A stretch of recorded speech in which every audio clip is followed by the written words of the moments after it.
Oh, shit. Hey, everybody, this is Dimensions of the Supernatural. I'm Maureen Grudzinski, and this is my great co-host, Anthony Seminelli, otherwise known as Mr. Forget About It. Hey, how you doing tonight? How's everybody doing? We already have some of our regulars here. We have Oofy, we have Andy, What's up, and guys? the others that lurk around. So we'll talk to them in a little bit, I'm sure. So today is May 4th, otherwise known as May the Force be with you. May the Force be with you. And it's also my son's birthday. Happy birthday, Chris. Hey, happy birthday. Thank you so much. So tonight we have By really- the way, What? Yesterday was Happy Paranormal Day, which is Yes, it was. Happy We're a day Paranormal late, but happy Paranormal Day to everybody out there, and hope you had a good time looking Well, for that your also- spirits. That also shows that everything is abnormal or paranormal. Paranormal. Got the spirits with the spirits. Yes. Get that? Yeah. Oh, thank you, Oofy. Hey, Ti, Andy, Oofy. So tonight we have an interesting guest. We have Carl Harrison from, he might be a little nervous, I think, from Ghost MD. He has a lot of really amazing evidence, and we'll be able to show more of that when we put up his website, which we will do towards the end. But you're going to love talking to him. He's got some amazing stories. It might be why you feel a little odd, Ti, but it might just be you. So we're going to bring Carl on now, and we'll ask him lots of questions. We'll hear some amazing stories. Also, his wife, Jamie, works with him as well, but she's handling the stuff at home, which is awesome because then we'll be able to talk to him a little bit longer. Maybe she'll stop in for a bit. Yeah, say hello. Hey. Hey, Hello. What's up, guy? How you doing? I'm doing. How you doing? Hanging in there. I'm hanging in there. That's great to So do you want to tell us a little bit about how you got to what you're doing now? Actually, interesting way to bring that up. Actually, when I was in the Army, I had my first paranormal experience. I got a new roommate. My new roommate said, by the way, I have a little buddy. If he does anything around the barracks, don't worry about it. He's harmless. Excuse me? So he proceeded to tell me that Oh, he read in the newspaper when he was younger, and he saw a kid who committed suicide, his age, different town, different school. He hopped on his bike, went to the cemetery where he was buried at, and went, found his grave, said, hey, if you were at my school, you would have been alive still, because we would have been friends. I'd have made sure of it. So now that you have friends, and that was the reason why he committed suicide, is because he had no friends, he was being bullied. You'd have still been here. And, now that we're friends, I'll come by, from time to time to talk to you. See you later. Bye. And ever since then, everything started picking up at his house and little playful stuff. So I'm like, okay, great. I've got the crazy roommate. Awesome. Now we're all crazy. Not crazy at all, because I got home or got back to the barracks after duty. I was a cook, so I had odd hours. I think I got back in about like maybe 12, 1, 2, and in the afternoon. And I'm like, okay, I'm gonna crash, and once I get up, I'll do whatever I usually do after that. I'm dead asleep, and then I hear doorknob jiggle. My front doorknob jiggle. And I'm like, great, sergeant's gonna come in, is checking to see if I'm here, just pull me from the motor pool. Well, they would just knock, and it's not like it's like, Ooh. how sergeants knock on your door. They don't just wiggle but I was asleep, and through this whole process I'm still pretty much just half asleep. As I go to check to see if anybody's there, nobody's there. Okay. As I'm like trying to figure out why the doorknob jiggled, I hear the only door in the barracks, which is the bathroom door, that doorknob started jiggling. I'm alone. So I'm like, wait a second, what? And I did this 3 or 4 times. As I checked one doorknob, the opposite one jiggled. And I then sat on my bunk and finally remembered, it's like, okay, his little buddy got it. And I said, hey, Andy, that's your name, right? Yeah. Look, I was in a different state, but I believe you're about the same age as I was when you passed. I'm sorry that happened. I'd have been your friend too if you lived in my town and went to my school, because I'd probably be bullied along with you. And since we're friends, if you can do whatever you want while I'm awake. If I'm asleep, can you just not, let your presence be known? Mm-hmm. Thanks. Good night. And I went back to sleep, and nothing else happened. Yeah. Well, you probably identified with you when you went to the grave and everything. He identified with you. No. Well, his buddy went to the grave. He was just in my barracks, so he probably, I made sure that I presented the same verbiage as Tom, my roommate, and hey, if you went to my school, if you lived where I lived, I'd have been your friend, because we'd probably be getting bullied together, but at least we'd stand up tall and make sure that we're okay. And I think it was more acknowledgement that I acknowledged his presence after I kind of, maybe muttered while he was gone, crazy roommate, or something like that. And no, we're still friends today. He's a good dude. But after that, I mean, it was just like, that was the seed that got planted. I went back home. I started doing some things before shows, and like I got a brand new camera, and it's like, Oofy, no. He's attached to Tom. That's his actual buddy. But I had a brand new digital camera with digital camera batteries, which are lithium ion. But at that time, it was marketed that way.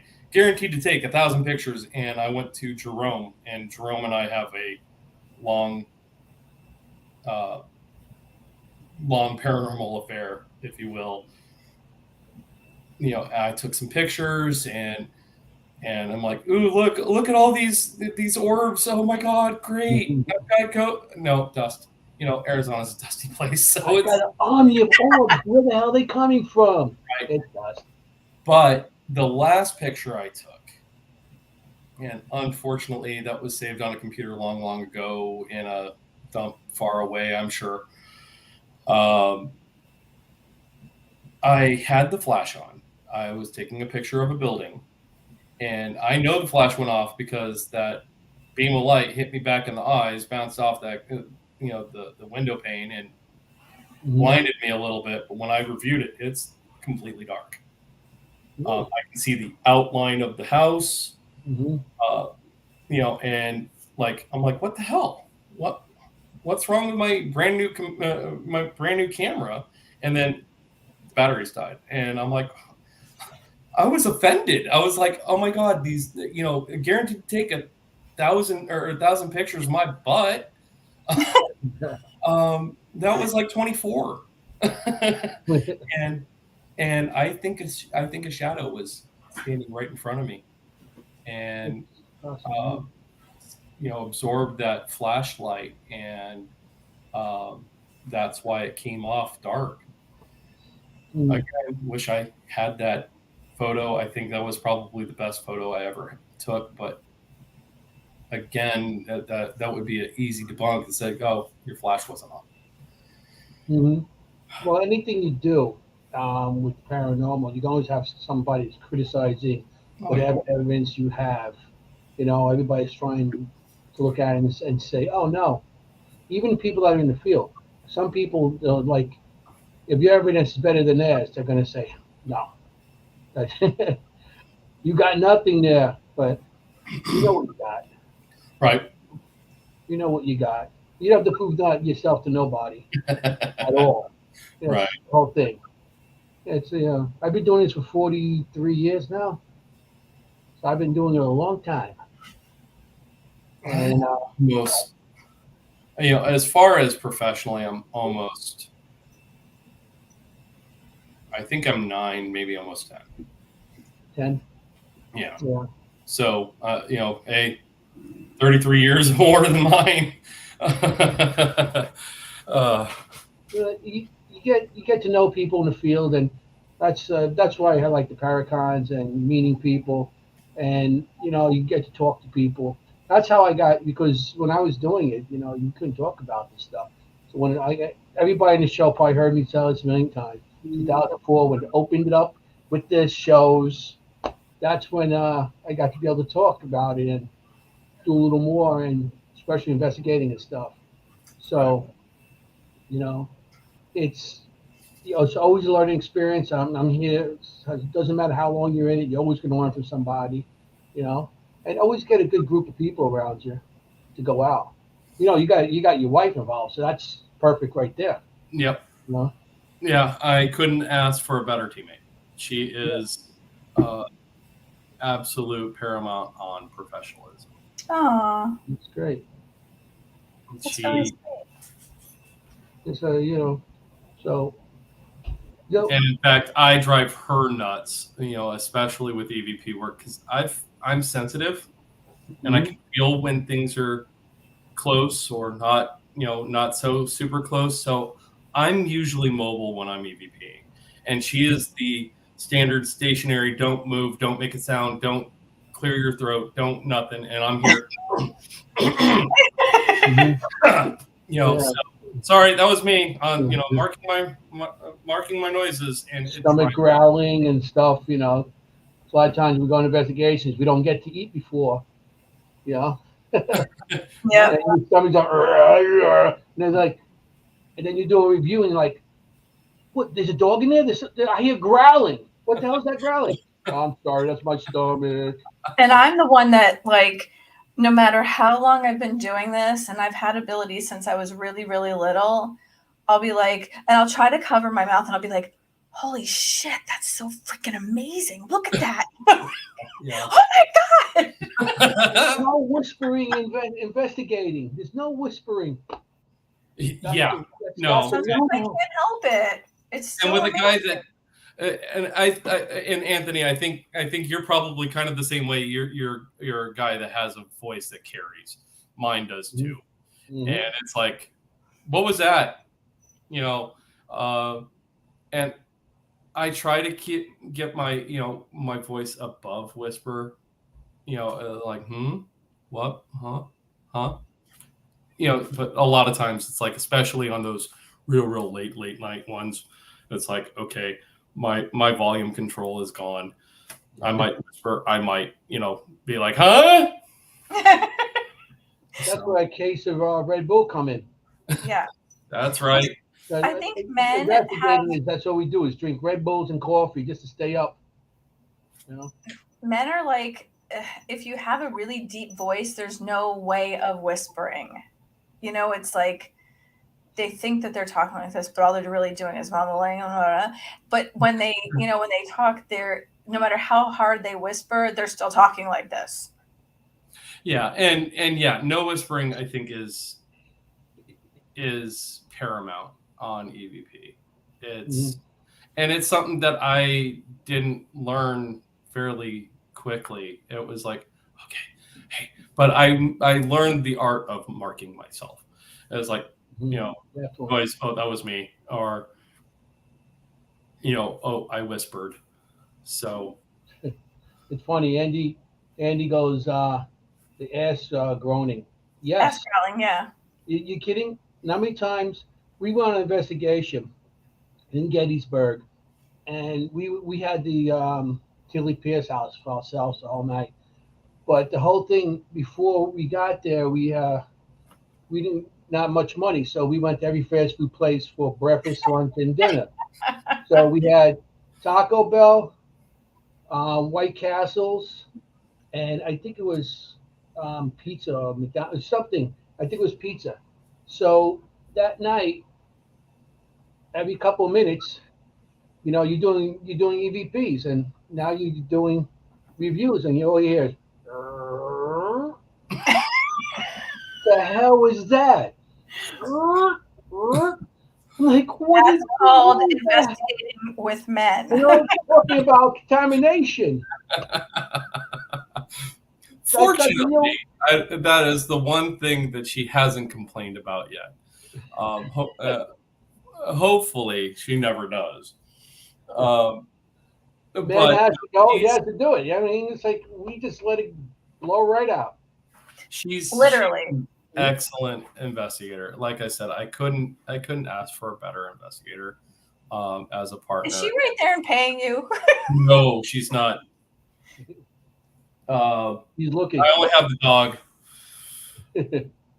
so The dog's gonna tell on you if you go and say anything bad. You know that. well, she's also watching too. So, Hello. and Hi, Jamie. and it's not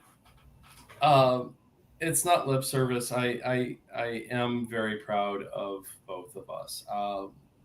We've got a new member who's raw. His name is Marcus. I'm slowly building. I think I might have a psychic soon, and I've got maybe 2 more people, and I think that might almost be it as far as rounding us out. Mm-hmm. But being a new team in a place where it's probably pretty saturated is interesting. Back in Arizona, it was easy. I was part of a team. I didn't have to go find places. I didn't have to schmooze people. I didn't have to do podcasts, which I would have loved to have done anyway, but I was just one of the team. And now being a founder, it's crazy. We're probably almost now 1 year old. I think we might have passed our 1 year anniversary. I've got to take a look, but we've had a lot of stuff family wise go. My daughter had a big surgery. They were gone in Connecticut for three weeks due to that. So fortunately she's okay now, but it was a rare disease called MALS. Basically her diaphragm was sitting right on top of her stomach, and and she couldn't eat, she couldn't drink without massive pain. And so they finally got that taken care of. She's doing a lot better. She's still recovering, and she's part of the team. We've taught her over the years. How old is she? 17. 17. Okay. My son, he started with me when he was 13. Right around there, about 12, 13, I think, when we started working with her. We've got an 11-year-old daughter as well that she's interested. I don't know how kid interested or actual interested she is. We'll find out. And if she wants to learn and if she wants to do this with us, she's more than welcome to be part of this. And then we've got a 5-year-old family involved, Yeah, we've got a 5-year-old son. In fact, when we were at Fort McHenry, he was asking questions and doing EVP with mom, and we got a cool response. We don't have it uploaded even to computer yet, but it sounds like the first couple words of "Hush, Little Baby" was sung Oh, wow.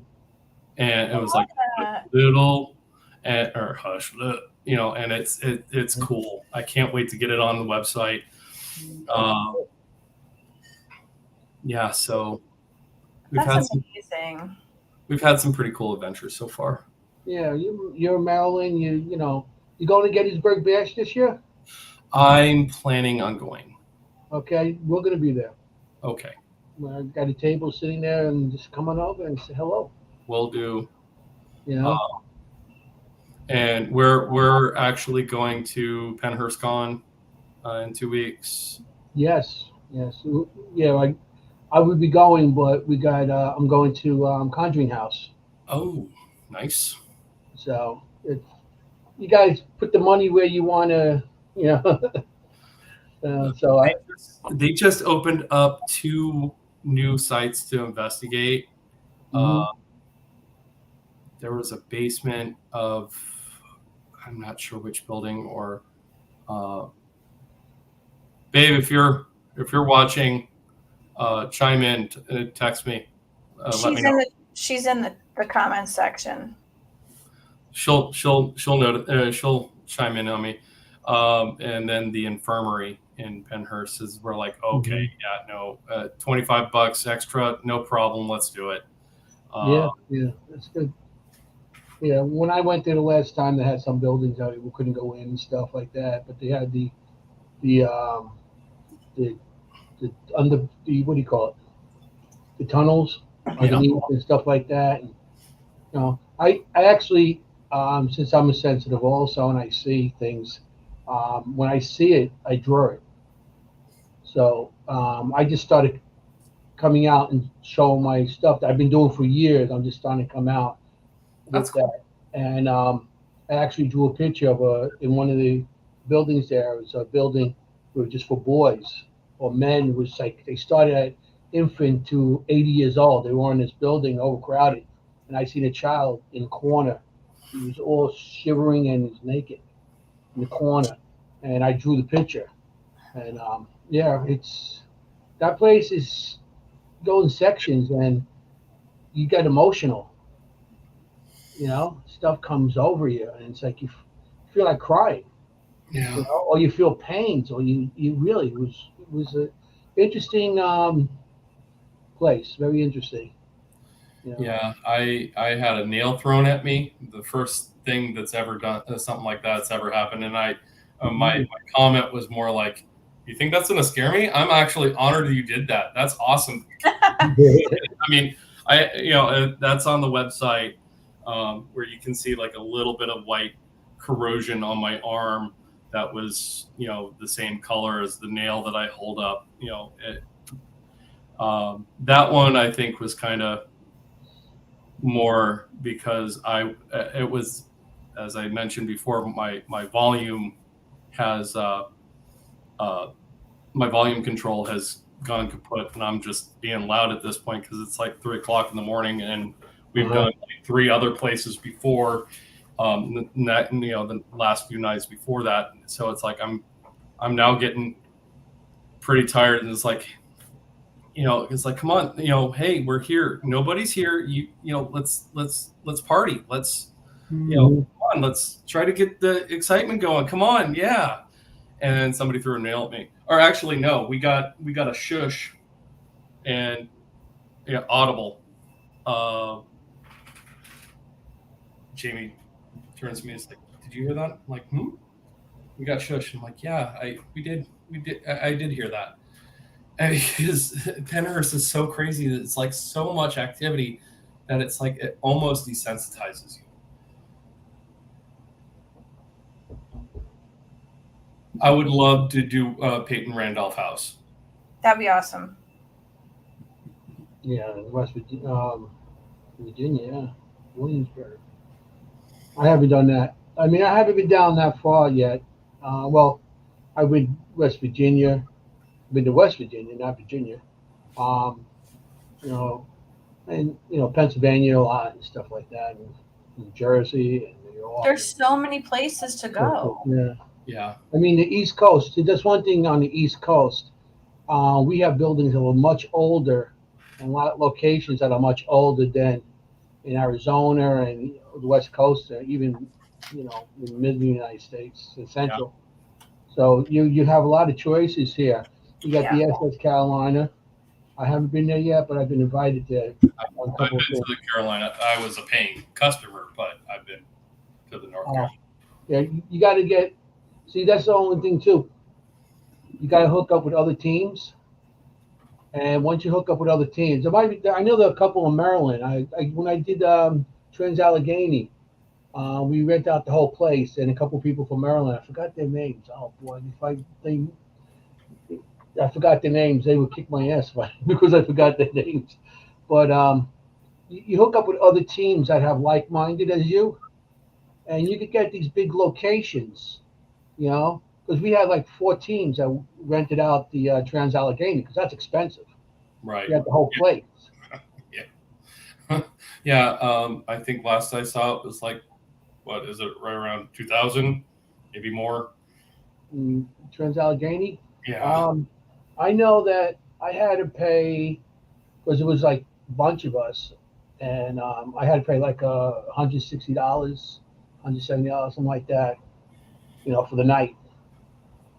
So I mean, it's depending who you're going with and who has deals and how well they're known in the paranormal field too. Sometimes they give people breaks. We are I'm collaborating. one of those. We are collaborating with 2 teams. One is OPT. Jordan Jones is the founder of that. Oculus Paranormal. I heard of that. They are vastly becoming, definitely good friends, and they are gracious enough to allow us to join some of their cases. So at least we're staying fresh because since we're new and saturated, we're not busy quite yet, and in hopes that cases do come eventually. We're patient. It's right now. Ufi, I will definitely answer that in a second. And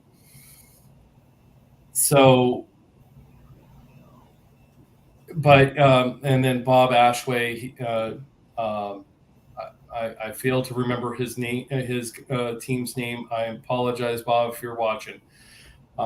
But yeah, we're doing an upcoming case with him, or at least going out to a place, Enoch Brown Park. I think is what we're looking to do. Sad history. You guys know about it? Brown Park? Yeah. Enoch Brown Park. So I believe, don't quote me on year, but I believe it was pre-colonial, or not pre-colonial, but colonial time. There was a school that's in Greencastle, Pennsylvania.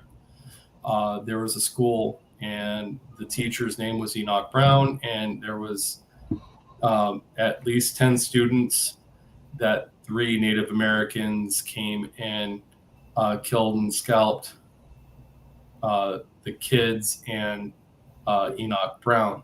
One kid, while scalped, survived. So 9 kids and the teacher passed. And apparently it's incredibly haunted.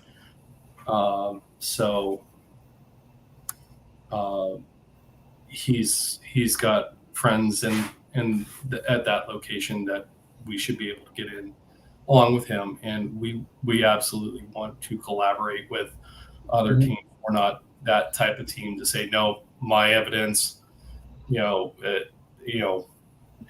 back off, no, we want to give credit where credit's due. Even when my team or individual members find evidence, we get it on the website. This was found by. Yeah. Give credit to where credit's due. Right. Instead of we found, it's all us. No. No, this was found by my intern, because we don't. here at Ghost MD, because of the shticky play of doctors, we're the ghost doctors. And so if we've got a investigator who's raw, like my boy Marcus, he's an intern. And if I get some of the other ones that have quite a bit of experience behind them, they're residents. We're the doctors, but they're the residents. Okay, I like to play and work. So we're playing on it a little bit, maybe try to make it a little interesting, a little bit more fun, but still remain professional. And yeah, it's like I said, it's been a wild ride so far. So what do I think Hollywood gets right and wrong about paranormal stuff, Woofy? Everything's demon, especially with Ghost Hunters, or I'm sorry, Ghost Adventures. I've been doing this, like I said, about 9-10 years. I've not run into anything demon yet. Now, is it there? Of course. But I think they're more rare than what shows lead to believe. Honestly, I think Destination Fear got it right. Yes. And now Project Fear. So, and I can't wait to meet them. They and Ghost Hunters at PennCon, Pennhurst Con. I am like stoked to meet them. Yeah, they're great people. I went to a VIP party with them last year, and I hung out with them drinking. It was very cool. We were trying to do the VIP. We certainly had the means to, but just with we would have to bring all 3 kids up and do a hotel for the weekend, and because 2 of them are still quite young, it's a lot. It's a lot, and so me and Jamie are going up Saturday, and then we're going back, and then I'm taking Brooklyn Sunday, and then coming back. So it's a drive, but it's a drive. It's like 5 hours for me also. It's a distance.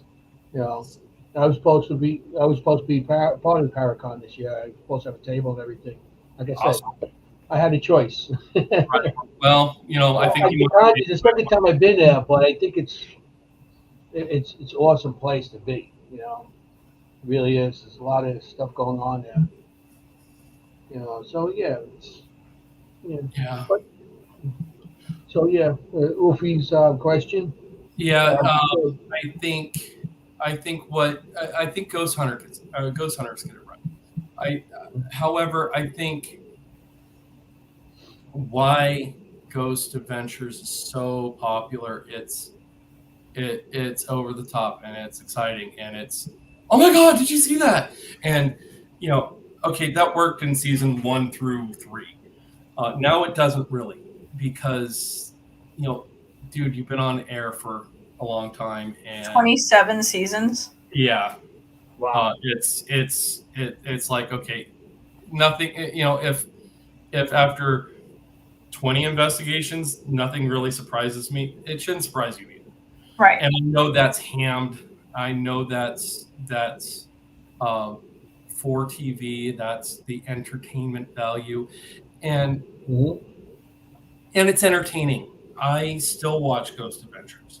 I've watched the shows for a long time, not only as what questions to ask, or because before the shows, I didn't know. I didn't know how to investigate, and that was kind of the introduction into figuring out how to do it. Once I got with the team that back in Arizona, that's when I started to learn and to create my craft, if you will, and just so I think Hollywood gets a lot. There are teams that get it right, that focus mainly on evidence collection and debunking. Again, I think those two particular shows were paramount into showing what an investigator actually does. I think, yes, the Destination Fear was genuine in the fear, but I also think because the investigators there have been investigating, it shouldn't be as scary as it has seemed to be. But I can't wait to meet them, and I can't wait to geek out by going, oh my god, can I get your autograph? Because I'm a fanboy too, and it's funny how it's funny how it's probably always going to be that way. And I'm reminded of Bill Engvall, and he's like, yeah, I'm a mess when I meet somebody famous. It's like, I'm famous, but and it's like, oh my god, that's George Strait. Can I get your autograph? Like, let's get dinner. And I was like, oh, okay. It's like but and I'm not famous. I hope to be a contributor in the community, and I hope somebody says, hey, Ghost MD or Carl Harrison or Jamie Harrison or somebody within my team who becomes part of my team later on down the road. It's like they're a good investigator, or they get good evidence, and that's what I hope. I hope the integrity that we have and continue to have, and as we grow, it doesn't disassemble into no integrity. And I think that's another example of Ghost Adventures. I think equally and individually they all have integrity, but because of the show and how hammed it is and how over the top it is, and it's loses integrity. Well, when you watch those shows, all the shows, doesn't matter what show, I watch it for see how maybe other people have techniques. If any new equipment came out that I think is might be good to use in the field, which I bought a couple of pieces of equipment and I used it like once or twice, and it freaking cost me so much money. Right. You know? So, you get your own nick into it. It's everybody has their own techniques. Everybody has their own way of doing things eventually, and it's all for the same purpose to get the evidence, to get the evidence in and try to, debunk what's not good and what's good, keep. Or you put something on the shelf and then later on, because how many times we got EVPs on stuff. You read you listen to the EVPs, and then you have somebody else listen to it, and they hear more stuff. Mm-hmm. Even because I'm a big person with night vision. I got a bunch of night vision cameras, so we played later on some stuff, and people are saying like, "What's that in the background? What's that there?" So you always get somebody. It's good to collaborate with other teams, And there's the one thing you do not get. This is what destroys a lot of teams and things. It's the paranormal ego. Doesn't matter how big you get on anywhere, just stay away from the ego, because I've seen too many teams get destroyed. Members on your team, sometimes they get the ego, and just stay away from all that, because that destroys teams. Really does. The team, it destroys the field, because now there's everybody's against each other because of something they said. Just stay away from the egos. I agree, and in fact, it's funny that you mentioned that, because back on Cops Crew, we had a pastor on the team who was there from the beginning, and he and the founder kind of would go head to head every time that the founder of that particular team. I kind of want to leave their names out of everything because I don't want to misrepresent them, or I want to continue the respect for how I feel for them. But the founder would start getting that ego trip, and he's like, yeah, I'm kind of a, I'm the bee's knees. I'm pretty cool. And he'd be like, no, you're not. And he would take him out, outside and say, you better knock that crap off because, there's 20 people behind you, ready to take your ego spot. Stop it. Yeah.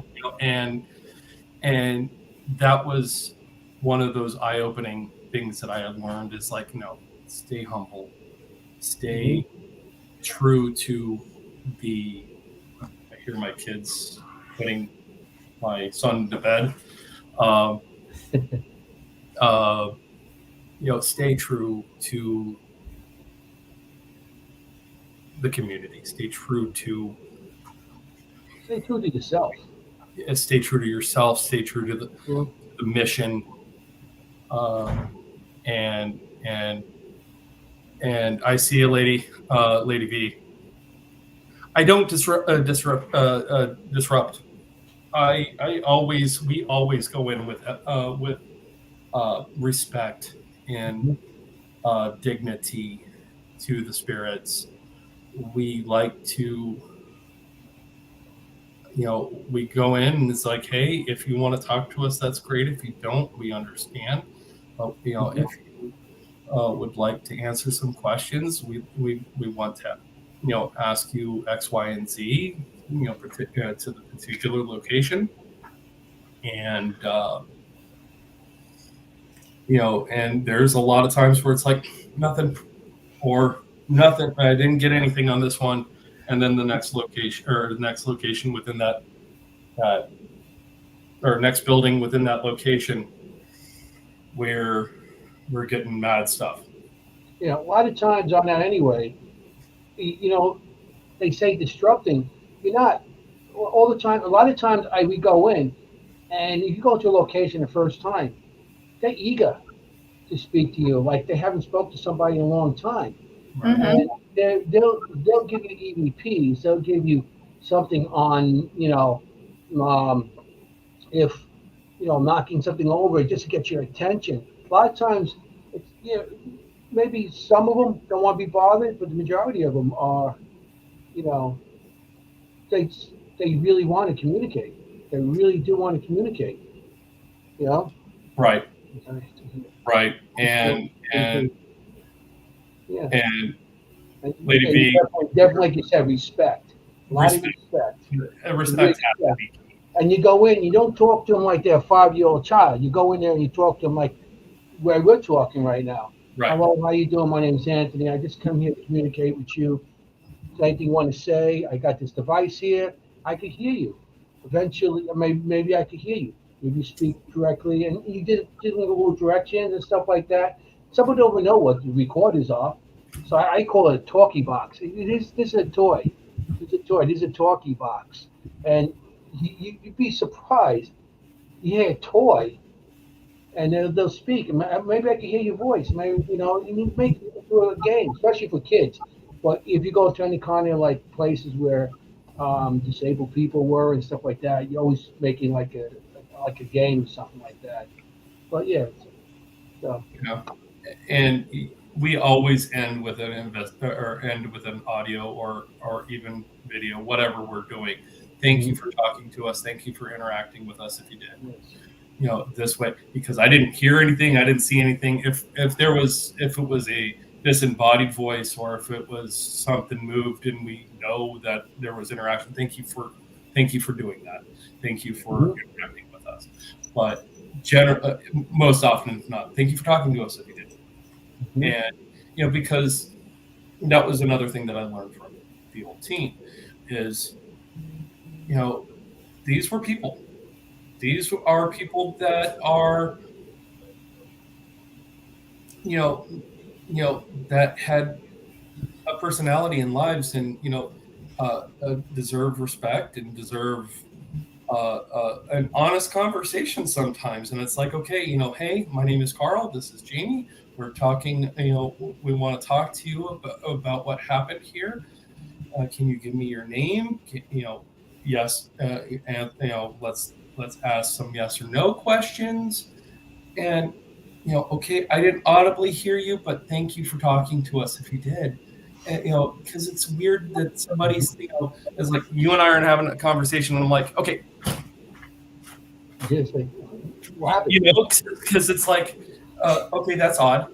We're having a conversation, and now it's like, okay, he's gone. Awesome. Okay, bye. So, So when it comes to talk with spirits, if they don't want to talk to you, they won't talk to you. Right. It's not really, and you don't force anything, and you introduce yourself. You have to have an investigation. Not my dog. Not my dog. It's mine. It's mine, unfortunately. Sorry. One's passed down inside. She's 14 years old. All she does is sleep now. Mine just bark constantly. They're little. But I mean, see, I'm old. You can't do this because now I lost my train of thought. Oh man. You were talking about, if they want to talk to you, they'll talk to you. Oh yeah, and then at the end, when you do leave, after every investigation, I say thank you for having us. I got one too. Yeah, you just show respect. A little respect gets you a long way. Even in life. I agree. You get you respect. You learn how to respect people. You can respect the spirits too. To an extent. Until they want you to go, and they'll let you know. Yeah, and I think when I was in the Mayflower building in Pennhurst, when they threw the nail at me, it's probably time to go. But I do have a pet peeve when somebody says, "Do you want us to leave?" And you get an EVP of saying yes. It's like, but that's when you want to stay. Don't ask the question. Yeah. Just let them know, hey, we're leaving, or hey, there is, I see there's no activity here. Obviously, you don't want to talk to us, or you don't want us to be here. We'll be respectful and we'll leave. I think whenever I see that on a show or I see that in person, I'm like, stop! Don't say that. We just drove 5 hours to get here. Do you want us to leave? Yes. Okay. I guess we're going home. Thank you. Bye. Yeah. I just spent $1,000 for this building, and I'm going to be leaving. You go in there and you show respect. If they want to communicate, they will. If they don't, they won't. Okay. Right. And that's the way EVPs, even the spirit box and all that stuff, work. Right. So, what else? I had a couple of questions. Okay. You answered most of them too. Oh, well, that's good. Oh, well, on techniques, what kind of techniques do you like? Like, with equipment, or you go in and, cause I know I go in, I always go in and try to get something with whatever piece of equipment depending on the location. Each location, I will use different types of equipment, like, from a private to a little hotel to a big asylum or something like that, big building. So what do you, if you're teaching somebody, what do you show? What piece of equipment first, or what for what and where? And it depends on location. Mm-hmm. A small little basement is going to probably get cameras and static, which upon review, I hate reviewing static cameras because it's like watching paint dry and grass grow at the same time. And I'll do it. I have done it. I will always do it if that's what is needed for specific location. We are EVP heavy. we both of us are that's our niche. We collect EVP. That's why the website has predominantly EVP. I Mhm. am a big debunker on photos, because I think photos are easily debunked. Lens flare is the biggest, um, unless it's something. Yeah. I mean, unless it's like, okay, um, my flash was on and this should be a full photo, a full color photo, but it's now pretty much just all black. Uh, there is no explanation behind that. Um, unless it's just something obvious, that is not pareidolia, that's not matrixing, that is a face, Hmm. that is a human shape. Uh, that is a human shape with a human face with, extended fingers. That's obvious, but Hmm. most photos don't come off that way. Uh, Even doing the 3, 5, 6 photos in one shot, or one, you know Yeah. one orientation. Mhm. But as far as technique, I like to think that we have a various uh, line of technique, kind of like the. So I before we came live, I was telling them, and actually I think this would be a good segue to mention Lila. It's a restaurant in Shepherdstown. Go check them out. Great food. And there's Ghost. It was the coldest basement. It still is the coldest basement in Shepherdstown. It was the morgue for all the soldiers that died in Antietam, the Wow. Antietam battle. Now, the sweet shop down the road, if everybody remembers Ghost of Shepherdstown, Yep. it's the hospital, and that's roughly 250, 300 feet and across the street from the restaurant. Well, the restaurant used to be a house. Excuse me. Uh, and they stored all the bodies in the basement because the town runs right underneath that basement and it cools it down. It was also a stop on the Underground Railroad. Um, so there's 2 male spirits that are soldiers, I believe. A psychic friend of Lila's.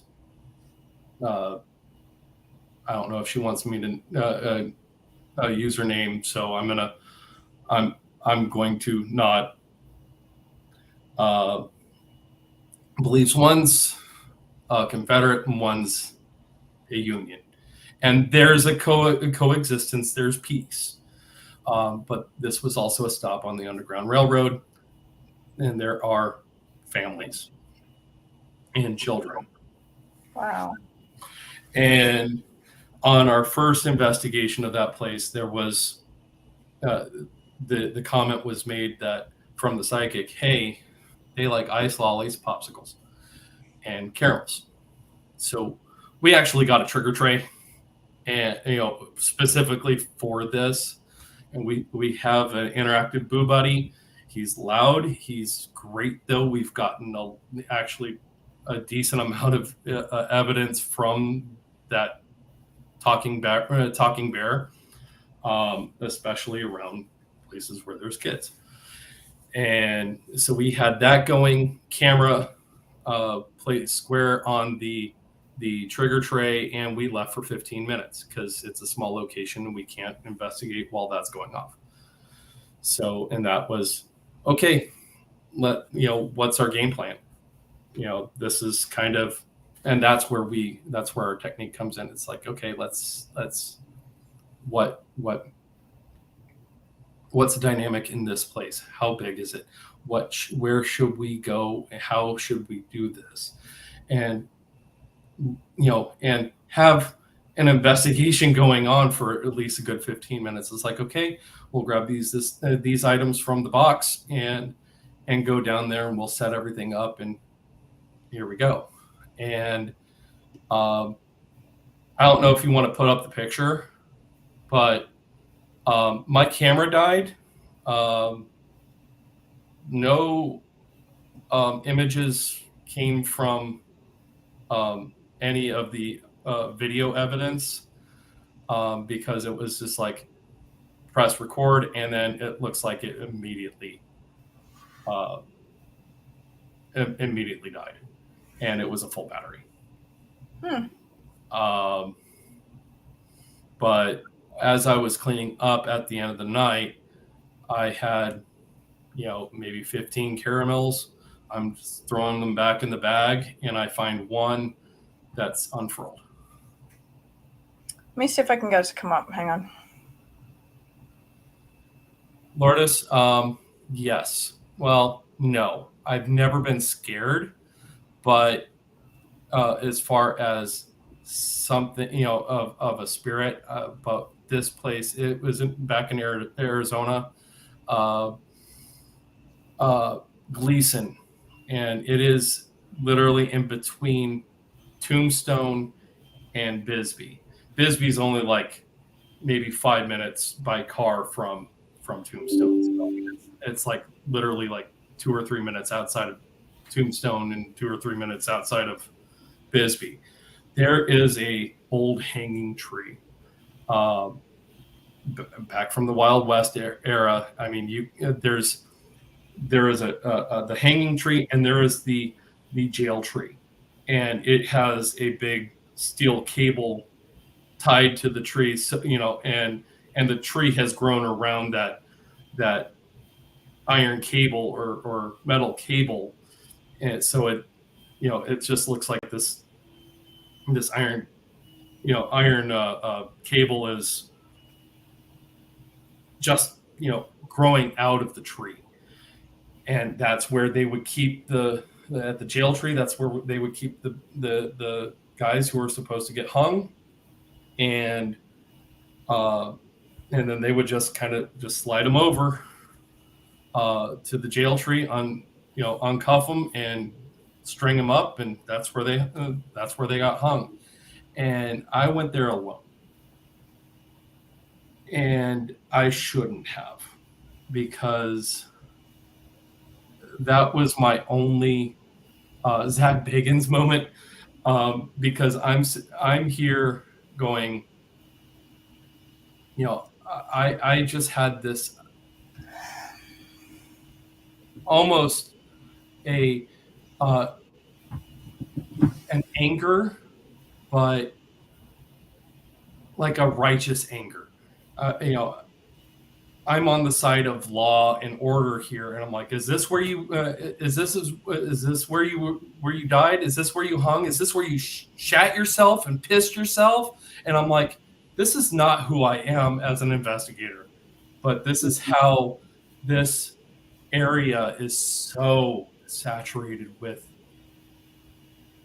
anger, I am sure.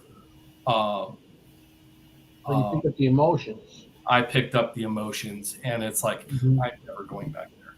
I never went back there. Since I live here, I don't plan to ever go back there. I plan to go back to Arizona, but never there. And then on top of it, like maybe 100 feet from that tree was what was it? It's not an RV. It was like a modular home or a mobile home that a rapist raped 2 girls and killed them, and later went to jail, went to prison, was executed. But that scene is still there. I mean, the trailer's still there. They didn't demolish it. They didn't do anything with it. It's there.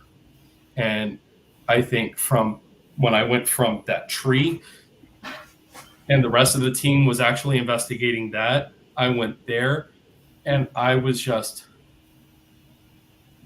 charged, electrically charged with anger. And I go inside, and the founder's son, who was a minor, barely bumped into me. It wasn't hardly a nudge, and I felt my fist ball up and wanting to strike. And I'm not a a punchy um, punchy violent person, and it's like at that point I'm like, I need to get out of here. I need to go back to base camp and chill out. Most interesting investigation. Well, that's scary moments when they pick you up. You pick up emotions like that because you feel like you have no control. I had a couple times like that too, but you get scared. It's like you don't know what you're going to do next. Right. So, yeah, and that's why I'm like, I had at least enough of me to say, get out of here, stop investigating, go get a drink of water, go yes. catch your breath, calm down. Let's get this. Let's collect yourself, and whether there's still enough time to go back out and investigate, great. If there isn't, okay, great too. And I think it was done after that. You got to remove yourself from situations like that, and you go out and you recharge your batteries. You have something to drink, water or something, just to get your mind and just relax. And sometimes even sounds weird. Take off your shoes and just ground yourself. Yeah, the earth or something like that. Because that's a great idea. That's a great idea. Because the emotions that come in, because you're picking up somebody else's emotions from the past, and it's like a control over you. It's like a small possession type, more or less. Right. And because you don't know how you're going to react, and just take yourself out of that situation. You have a glass of water. You have something. I don't believe in alcohol on investigations at all. No alcohol at all. No alcohol, no pot, no mind-altering substances. Yeah. Heck, no, I don't. I'll drink every once in a while. Definitely not on an investigation. Definitely not. We're going to do it after the investigations and stuff I'm like not that. even after. It's just hey, take in that location, take in that experience that we just had. Crash. The alcohol doesn't help you. Yeah. No. No, absolutely. I actually had caught on a group hunt on the old team, one of the investigators who was going back to his car and taking a little sippy sip. And I'm like, I didn't make the scene, but I made the scene the next day, as had a conversation. If I ever see you like that, I will go to the founders and I will kick you off this damn team. Yeah. Because that ruins integrity. Because they're going to look at you anyway. Everybody's going to say, they're going to question what you're doing. First of all, they're going to question any evidence you come across. Now they find out you're drinking, everything's thrown out. Yeah. Because now, you're drinking, you have no control over yourself, and that's what they'll jump on. So if you go in without drinking or doing any sort of drug. I mean, if you have to take prescription pills for yourself, I know guys that go on these little investigations and they take, painkillers because, backs and disease and everything else to an extent, but something that's about it. So, yeah. So then, just like I said, you get in a situation like that, just go and ground yourself, have something to drink, get yourself out of that location. If you need to go outside, get air. Yeah. Get the fresh air just to revive yourself and re-energize yourself, because what they're doing is draining you and they're throwing their emotions in you, and you just want that all gone. So, just get out of that situation. Yeah. It was the right thing. Just get yourself out there and just relax. Right.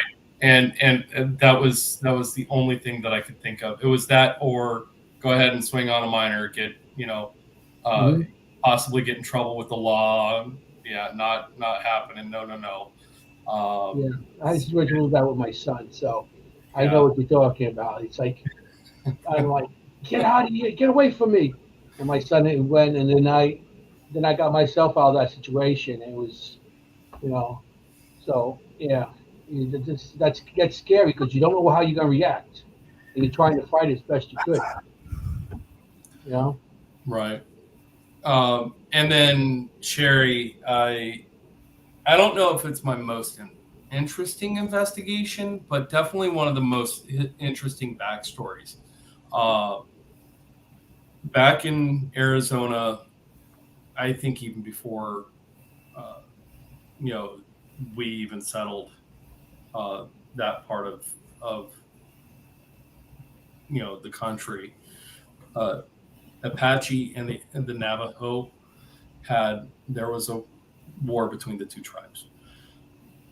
Now, the Apache had taken a small encampment of Navajo, burned it to the ground, and kidnapped 3 girls.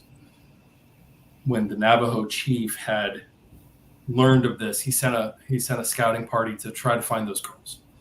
And the scouting party got real close to finding them, but then the trail went cold. And then another Navajo encampment had been raised, and that picked up the trail again. But then again, it went cold right about the same place.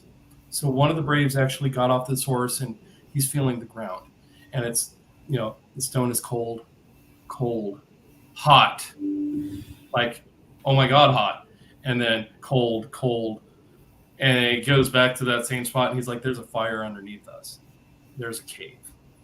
And so they find the mouth of the cave, and they see an Apache warrior standing guard, and they quickly did him in and set fire to the foliage around the mouth of the cave. This led one of the Apache to come out and say, okay. And their thing was, okay, you caught us. It's kind of like, tag. What can we give you to leave us alone? And the Navajo said, the girls. We want the girls. The Apache said, well, sucks to be us because we killed them. And Navajo said, "Ronga bonga, buddy," or whatever they said at the time. But wrong answer. They got him, and then they added more foliage to that fire, and all the Apache died of smoke inhalation. They were even to the point of slitting their horses' throats to bury their heads in the body to filter out the smoke. And, that's not going to do it. In the meantime, I mean, hey, they at least put their horses out of their misery before they died of smoke inhalation too. But it's not going to work. And eventually they all died, and they got their retribution. And so in the Navajo, faith and the Apache faith, they have to be forgiven by the other tribe, and for their spirits to move on, and they never have. And that's why the Apache Death Caves in Two Guns, Arizona, is still very much haunted. We went in there with respect. I even opened up investigation with, I can't give you forgiveness. I'm not a Navajo. I don't have a drop of Navajo blood in me. However, I can ask you questions with respect and in hopes that you will answer back. At the end, I have some turquoise as a peace offering for you, and this way we can at least leave together amicable, or maybe even friends. And I conducted my investigation. We only had 2 pieces of audio on that. One doesn't make the website because it's muffled, but we hear a thank you, and that was at the end of the investigation. Mhm. But the one that we hear now, you go in this cave. There's not a sound. You can't hear the road outside. You can't hear, you know, bugs from from above. You don't hear any sort of wildlife. Nothing. It's silent. And if my wife had heard this, she would have been like, "Nope, rocks are falling on our heads. We got to go. We got to go now." Mhm. Because what sounds like, and I think once we get to the um, evidence portion, what sounds like is like two rocks, in a hand, and he kind of, throws one up and catches it, and you can kind of hear it tick, with the two rocks, and then you hear a throw, and you hear tick against the wall, and then he winds back and he chucks it, and you can hear. If she heard that, obvious stone falling sound, she'd be like, "Nope, out. Let's safety." No, it was pure EVP. We would have heard it because it is loud, but we would have heard it via, disembodied or an actual poltergeist activity. No, it was pure EVP. What do you think with the field of the paranormal investigating? Where do you think it's going? Is it going to a better place where the equipment is better, and you think maybe one day you'll be able to talk to the spirits, on a cell phone, or or do you think it's going too far with the equipment and go back to some of the old style? Interesting question. Very interesting question. I think equipment's important. I think the advancement of equipment is important. I hope that we can call a spirit on a cell phone and just say, "Hey, how are you doing? Can you, okay." But then again, I don't, because then we as investigators are irrelevant at that point. That's true. However, I don't know where to go on weekends. right, exactly. Who's gonna call us up and say, "Hey, I think I got something in my house, and my kid is scared. Can you come in and cleanse it?" Yeah, absolutely. Yeah. It's a But long distance call, but I'll go. yeah, I'll go. okay, long distance. Hey, hold on. Let me get rid of that ghost for you. Hey, ghost, can you knock it off? Okay, bye. Okay, we did it. Thank you. No, so no, I the advancement of equipment's fun, but I also do old school. We've got dowsing rods. Um, I like balls. I've had, or at least the old Apple. cat balls, even cars. Um, Yeah. Trigger objects. well, I mean, even we'll put like baby powder and put a car in the center and see if it moves. We've actually in Jerome we have evidence of that. Um, what else do we have as far as low tech? We don't have pinwheels. I absolutely do love pinwheels, but they've got to be in a That's what in I a, think it was. Yeah. they've got to be in a location where there's no air whatsoever, Exactly. Yeah. because they're just so easy to manipulate. But I mean, I've seen where there's two pinwheels and one moves and the other one's stationary, and that's perfectly awesome. I love flashlight tests, but then again, I think sometimes those can be a little unreliable. Yeah. It's a little arcing sometimes with when you turn the light off. The battery could arc a little bit and throw that light up. But if you get direct responses, Right. if you got three different lights, you say turn the center one on, and the center one turns on. that's a little more questionable. It's like, wow.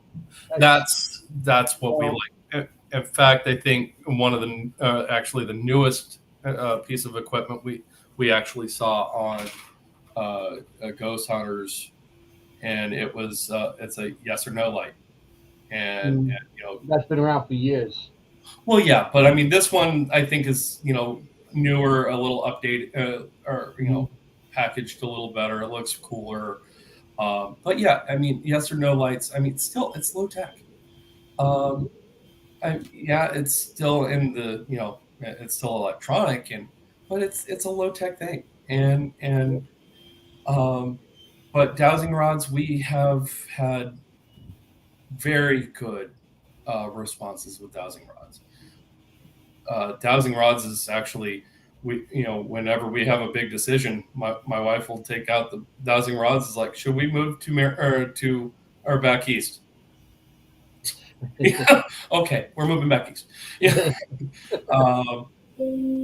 It's So too hot in Arizona. Let's get back. Let's go to Maryland. I lived in Arizona for 40 years, and it's hot. It's hot from April to September.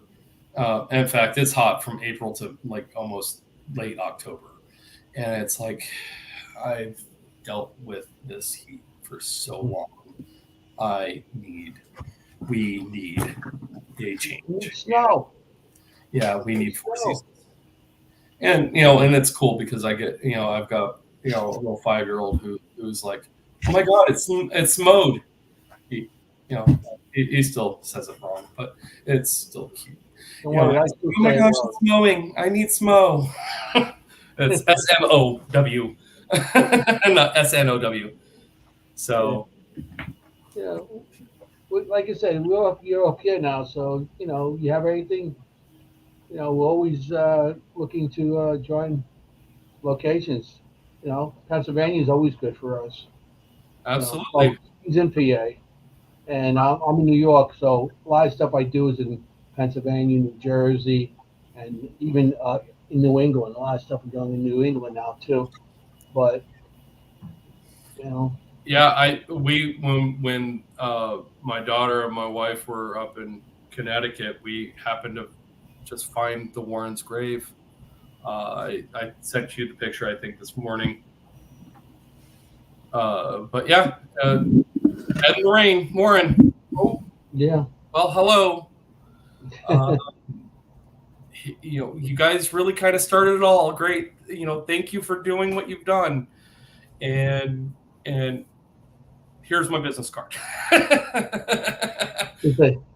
We just had the nephew on not too long ago, John Zaffis.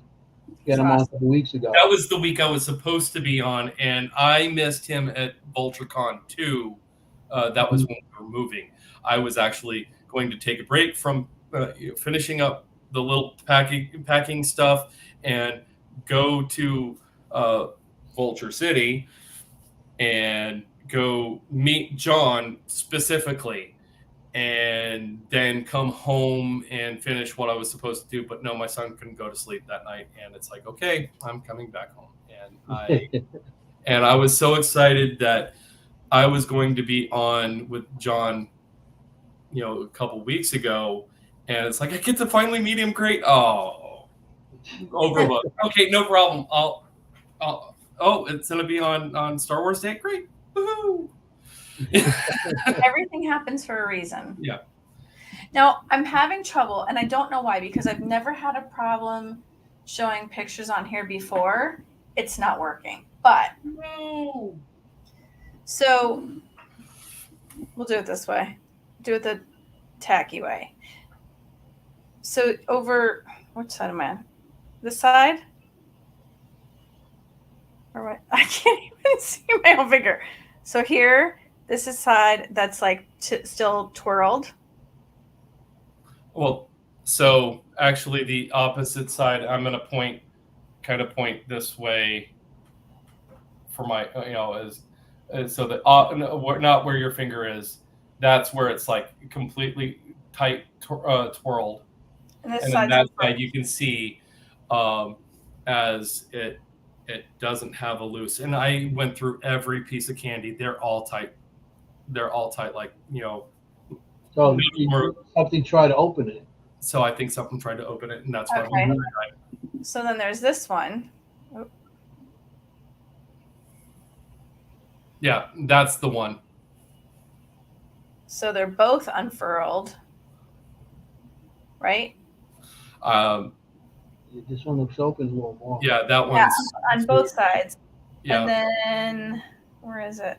and then you can kind of see like maybe like a tooth mark. Yeah, it's a little. Yeah. And that was at Lila. Owner there is super cool, and she loves her ghosts. She doesn't want them to go. She's just and there's the Warrens. That was, I mean, that was like a Beatles fan, seeing Lennon's grave. I mean, Yeah. that was just like, oh wow. It gives you like a weird feeling too when you see it. Yeah, it's like, wow. Man, Yeah. I've got goosebumps or chill bumps depending on what part of the country you're from. Yeah. So it was like, oh my God, I'm standing in front of the bodies of legends, and if it wasn't for them, we wouldn't be having this conversation. We wouldn't be, I wouldn't be doing this. And, in a roundabout way,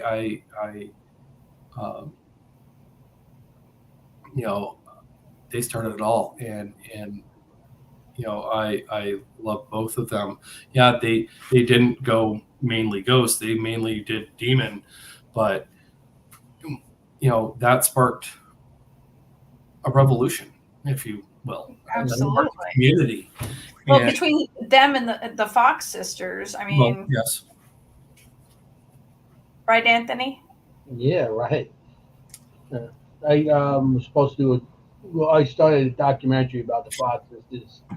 Didn't go too far because the person I was working with, you know how people are, and flaked out. How are people? Yeah, flaked out on me. So it ended up that what do you call it? I got all this stuff because I went to their place up in Hyattville, and we interviewed a bunch of spiritualists that just opened the church the same day we were there, but it didn't go too far. So one day, always that one day, Yeah. I got so much research. I did genealogy and everything on them. That's how much stuff I got on them. Anthony and I met because of the Fox sisters. Wow. Yes. At Gettysburg Battlefield Bash.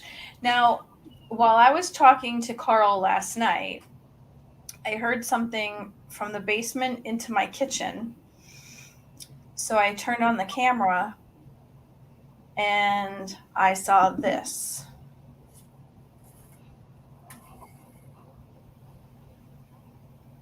Yeah, that's as my debunking. It can look dusty, but it does look more human shape. I think you can see the round of the head. You almost can see a skull shape. You could see a face, and then you can see the face in that area, and then you see the body. You talking about on the floor there, the white spot there? So this would be the head. And then there's like, I hate these things. Then there's like a neck. And then these would be the shoulders. And then the body. And there's almost like... Interesting. So here's how it began. Though. I want to check it out closer. Okay. So it started off as like a bubble kind of like dancing, and then it stopped. And then there was something across the kitchen, which was this tiny light that went real like it was almost like a shooting star.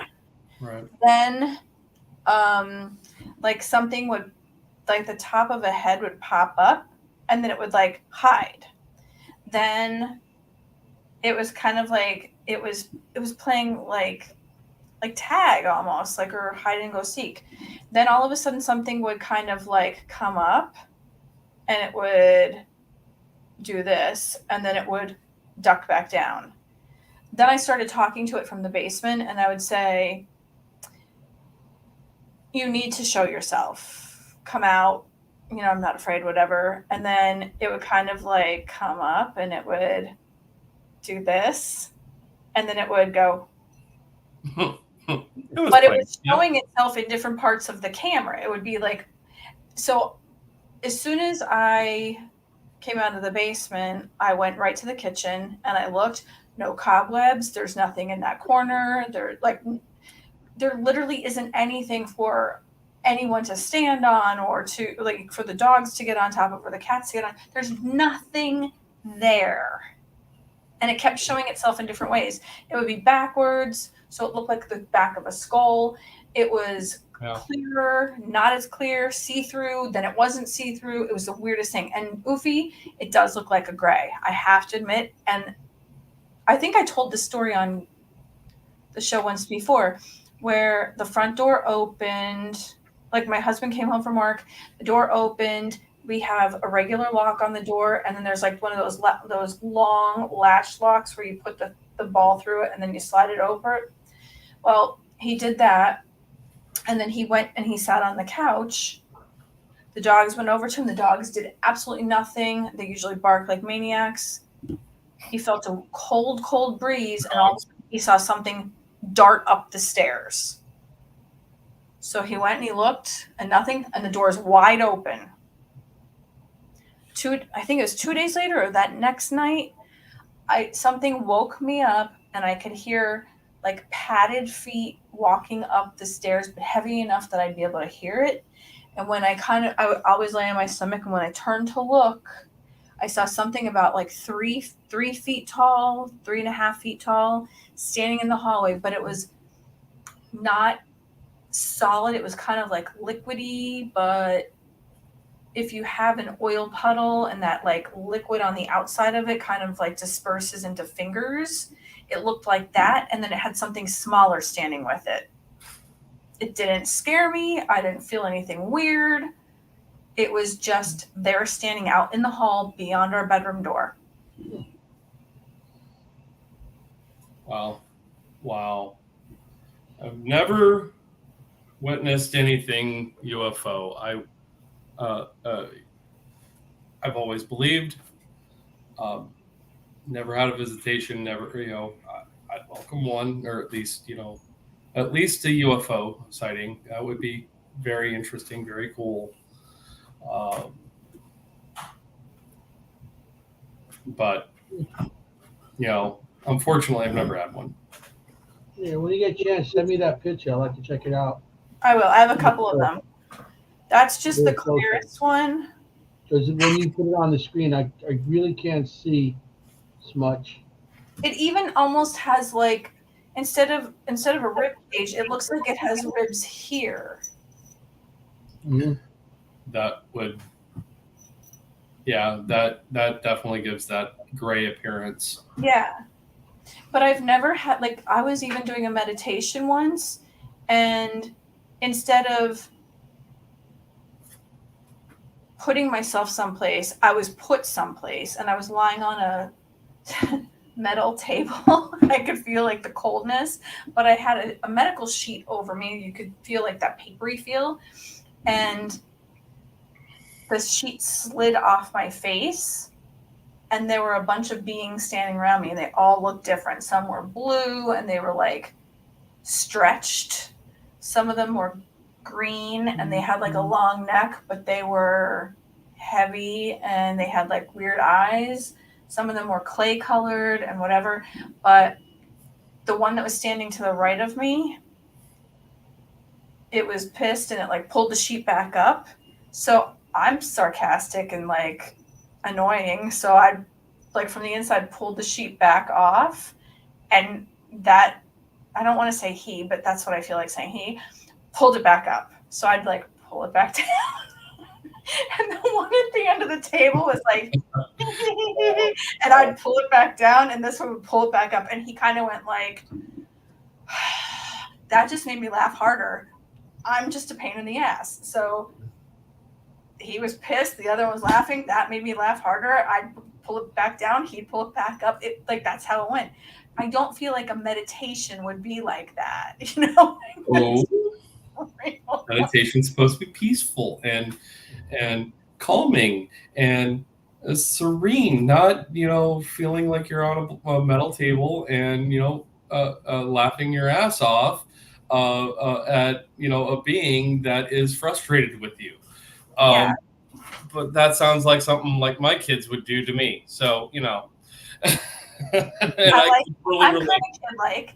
And Ufi's saying, phasing in and out of your reality and dimension, I'm losing time. Like, I lost a chunk of about 45 minutes today. And she said they can or do use orbs for remote sensing and observation. I understand that. You're describing a classic abduction scenario that is non-physical. And I didn't feel like it was, you know, hey, I just got probed, I'm seriously afraid of this. I was having fun with them, and they, like, one was having fun with me, the other one was getting really pissed at me. I don't think I'd be happy being probed. No, it wasn't that. I didn't feel afraid, although I'm not really afraid of anything. I'm more like my mother used to call me curiouser and curiouser. I'd be like, what, when, where, why? Please do that again. Like, what's happening here? I want to see more. And it was a bluish glow. It was really interesting.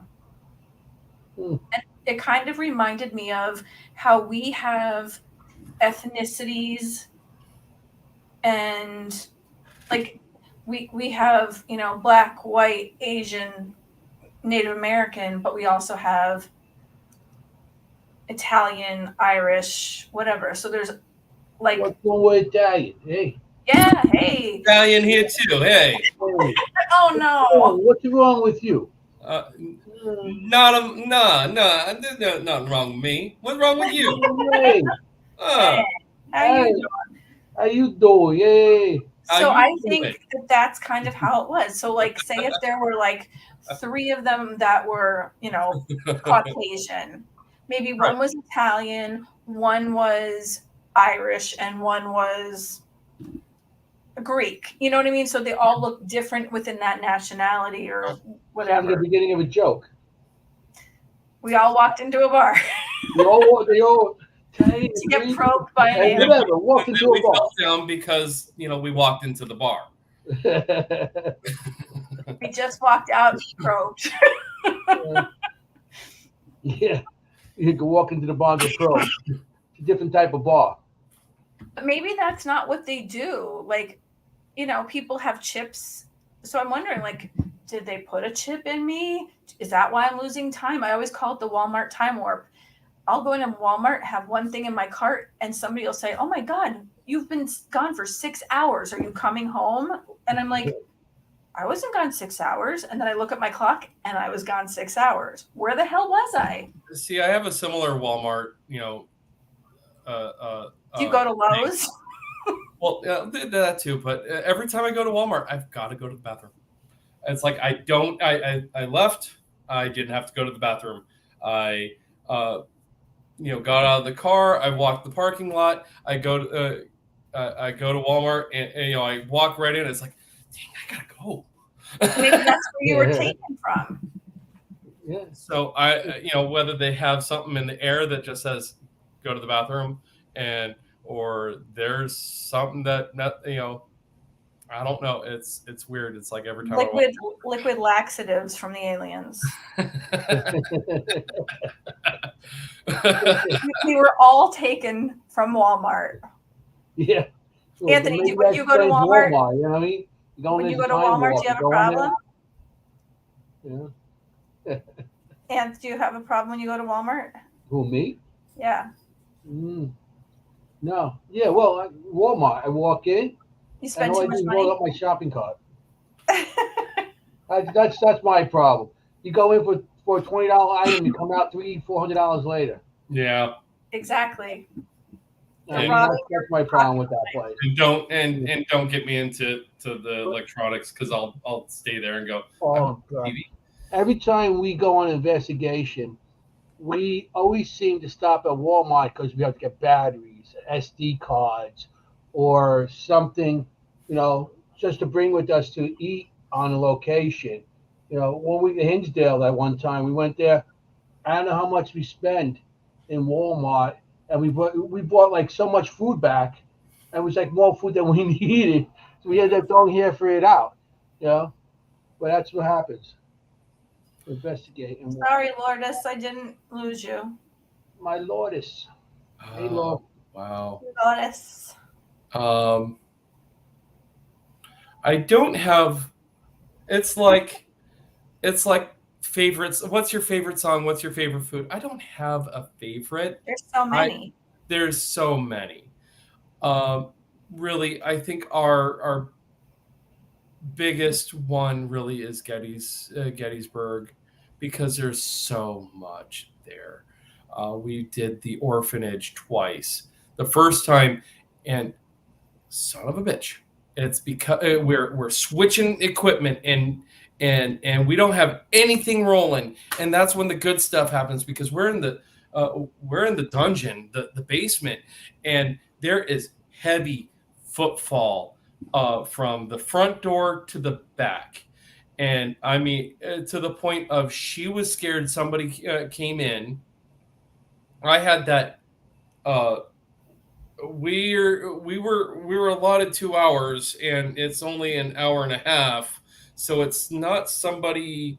We didn't go over, and they're huffing, looking for us, heavy footfall, pissed. No, it sounded like a man moving with urgency. I would even say probably even military boots. I have no basis to come to that conclusion, but because my army boots were different from their army boots, but that's the they had that's a hard the impression deal. I got. And I mean, and it was loud. It was boom, boom, boom, boom, boom, boom, and to the point of Jamie is like I rule out most noises, because noises happen within a home, within a place. It's easily debunked that it is something or someone or whatever. It's like, but that one, she's like, I can't rule that out, but it's a personal experience. We don't have it on tape. We don't have it on audio. We don't have it. And it was like, that was one of the most disappointing times when I had to switch out and not, be rolling on something. But I think Gettysburg is probably one of our favorites. If Pennhurst was affordable and we could go there every weekend, Pennhurst probably be a big favorite. We gotta get you out to the Shanley. Shanley Hotel. See that Shanley's on Shanley and the Stanley are on my bucket. Yeah, well, Stanley's, I would love to get there, but the Shanley Hotel, right up here, upstate New York, and we go there all the time. I know Lourdes is her favorite, and Ron and mine. We go there a lot, so we gotta get you up there because always something going on there.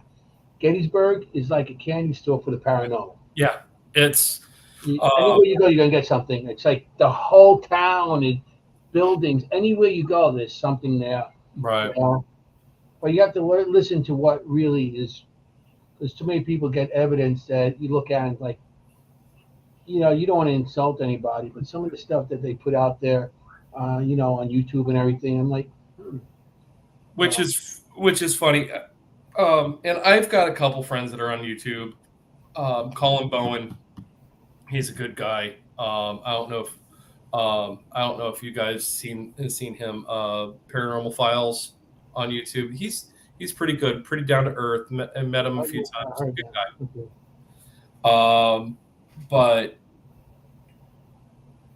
and now and here it is. I've lost my train of thought. It happens to all of us. Yeah, but speaking of bucket list places, is it Spring Hills Sanatorium up in upstate New York Springfield. or Yeah. Rolling Hills? Rolling Hills, Oh, Rolling Hills. Yes, that's all the way up. That's a little past distance. Buffalo, isn't it? That's by Buffalo. Yeah, it's right up in that area. Because Hinsdale House is right there also, and Wildwood Sanitarium's up there also. Ooh, And then you got the not too far from all that too. The ships, the Sullivan ship, yeah. and then there's a submarine and stuff like that. Yeah, Rolling Hills. I haven't been out there, which I've been wanting to go, but they always seem to be busy with stuff. So every time you try, see, when we go to these locations, we go and we rent out the whole location. Right. It's not like we go on tours, because, like I said, tours. When you have a small group, you go on tours. But if you get a group or get not a big group, but your group with another group, and you can afford them, because that's another costly place to go to. And hence why I not only is the reason why I want to collaborate with other teams, share cost. It's definitely a beautiful side effect. However, just collaborating with other teams, even if it's a piece of evidence they got 10, 30, 15, 5 years, 2 months, whatever, and I'm catching something the same thing, and it's like I've got the same exact thing 2 years ago.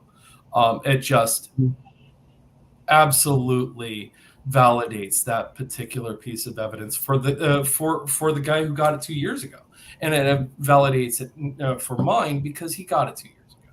Mhm. And it's just collaborating with other teams and collaborating with um, other people that aren't even on a team. Maybe we're trying them out. Maybe they're just somebody who can who's you guys, hey, you guys would be most welcome, on a Ghost MD investigation. Thank you.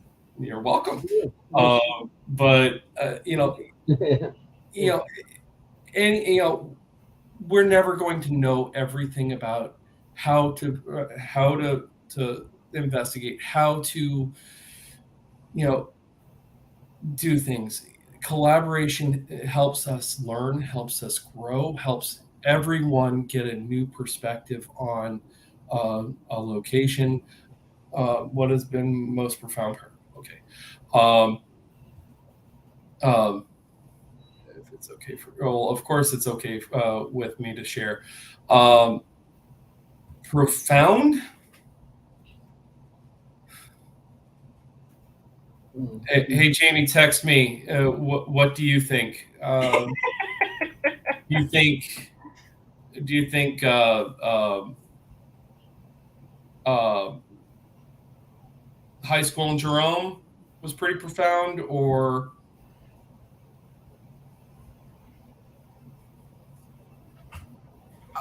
I'm actually probably in that I think would be a good one. Oh, for Valentine's Day one year, me and my wife, instead of go out to a romantic dinner and a movie and get a hotel, we got a hotel in a haunted town in Arizona, Jerome. It is a old mining town. It's That's awesome. and we ghost hunted, um, and that was our that was oh yeah, okay, babe. I'll get to him in a sec. But we were going to go on the ghost tour, and they're like, we canceled it because of the weather. It's too foggy. It's too rainy. We're not doing it. And I was like, we're professionals. Oh, hey, let me get you a map. It's like, okay. So we went on our own and we investigated the whole town that whole night. And we got to the high school. No reported deaths, no nothing. But because this place is just super haunted, I guess it's just, kind of like Gettysburg. It's like a candy store. And I'm in galoshes. I'm in my heavy coat. I've got like 3 or 4 layers in the legs because it was, kind of chilly. Well, it wasn't kind of chilly. It was cold. And, I'm like, okay, I'm going to sit in the stairwell and I'm going to shut up. You talk. I'm kind of taking a break, but I'm going to let you take your I'm going to give you the floor. You talk if you want to talk. And I just kind of sat down and relaxed a little bit because I'm just like, okay, I'm getting tired. And it feels like it was like right over my shoulder, and it says Contessa with a question mark. That was my best, clearest EVP. And we've researched, we've tried to find who Contessa is. I'm guessing it was somebody with a nickname that it's not recorded. But I mean, we've gone through the gone through all the students in the in the history of that high school. It's not that hard. It's on the wall. All the senior classes from day it opened to, or for the first senior class to the year it closed down. And there's nobody with the name of Contessa. Now, there were a couple years where they did first initials and last name. There were 4 girls that had a C, but we couldn't. Did you look into some of the employees besides? We tried teachers as well. People clean up and everything else too. Right. And nothing. I'm guessing a lot of those records were either not kept or not kept well, or maybe destroyed, because there's been several fires in that town, mainly in the heyday of mining the copper out of it. But I mean, they were still mining copper up until, like, I want to say late 50s, but they pretty much they mined it so bad that it actually kind of split the mountain, which actually shifted the town. Wow. And they've repaved over it, and they've moved buildings up, but I mean, it has it shifted, and I think at that point they say no more. But yeah, Jamie chimed in with William. Now we went. He followed us home from Jerome, and because all of a sudden things were happening in the house, and so we got dowsing rods, and okay, what's your name? Well, we'll spell it out: A, B, C, D, E, F, and we get to W, and it crosses. Okay, so we get William. And we learned that William was had been a freed slave that moved to Arizona, and had done different jobs. He was a miner, and he was from North Carolina. And we investigated with him almost nightly. And this guy was, he just seemed like he was a good guy, and he just wanted to talk, and his main desire was to get back to North Carolina. And I think he was maybe not necessarily attached to us, but he knew that our intentions were good. So he, followed us, and we had the opportunity to go to North Carolina. Hence why I've been on the USS in North Carolina.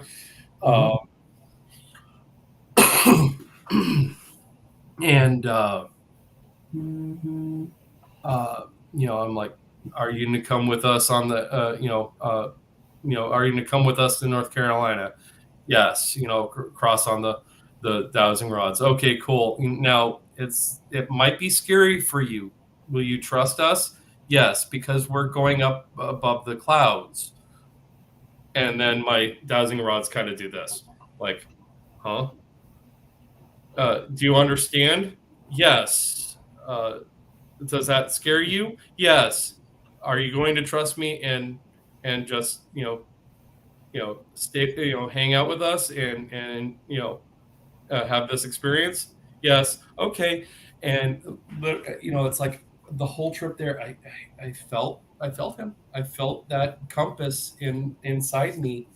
Um, when I feel like something's there, and um, I have another profound. Jamie, you'll like it too. Um, and As we landed in North Carolina, I didn't feel it anymore. And it was like, okay, it was validation to me that he found his way home. The last profound one is when my compass first appeared. My wife is from California. She loves going to Hollywood forever. That is her stomping grounds. That's where she cut her teeth. Um, and she was going there for years, and then all of a sudden she finds her great grandmother and her great aunt that are interred there. There's a much more interesting story, and I see that we're almost out of time. But it's like, I feel something. This is weird. Let me go down this way. It's strong here. Okay, wait, no, it's loosening up. Let me go back. And it feels strongest right here. And she's like, look, grandma and aunt, or great grandma and aunt. I was right in front. I'm like, holy shit. Oh, wow. That's something. That was pretty Wow. Let's look up Ruth B. Drowned, like I'm drowning. And she's kind of infamous in California. So, Radionics, she made this machine that should cure everything through all they need is blood, and it got investigated by the USDA and USDA, I think so.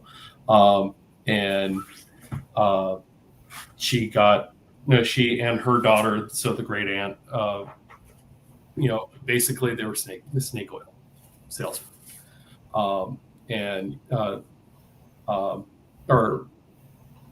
so the government tried, had a sting operation on her and proved that her magic box was not magic, was just, a fraud. And they got arrested, and they were going to trial. Ruth died before trial.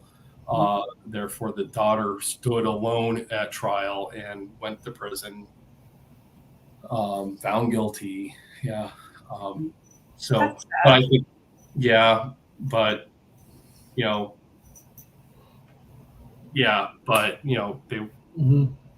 they were, frauds. So my wife isn't. She is everything good. All the good parts of that family, I'm sure. That's good. That's good that, not everybody's the same, and she's more wants to be genuine and make a difference in the field of the paranormal, for future investigators and everything else. And, dollar amount, you don't get into this to become rich. No. Even the people on TV, unless they get like these big shows and they're on all the time, none of them get rich from this. So No. I just want to ask, you go to North Carolina, then I We guess. went once. Just once. Okay. Because we have a friend, Chris Allgood, and his wife Audra, have they actually want a building over there, and I want to ask Lourdes. Lourdes, can you? I'm talking to Lourdes. Yeah, Lourdes, can you give me the name of those buildings to put out there? So if Carl's ever interested in going, I mean, can you type it on there?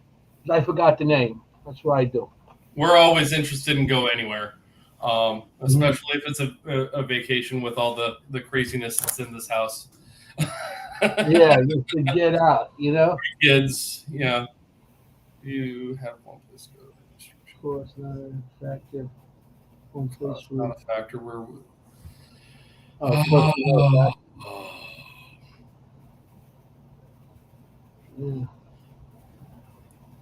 Cavelia Islands. Cavelia Island, yeah, I think would be the if I had one place to go, no restrictions, no cost or cost not a factor. Montgomery House. I think that would be definitely one.